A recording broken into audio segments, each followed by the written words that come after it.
ஓ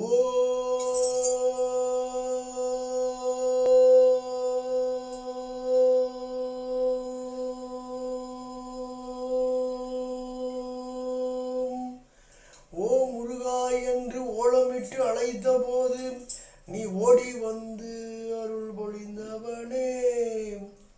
ஓஹோ, இது என்ன பார்வையோ முத்தழகா, இது என்ன பார்வையோ.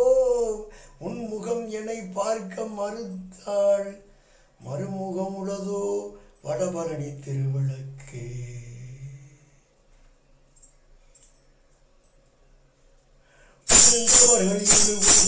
எழுந்தவர்கள் முருகாவும் செயல் அல்லவாம். நான் எல்லாம் இழந்த தினம் ஜீவன் இருப்பது வேளாவுன் தயவல்லவாம்.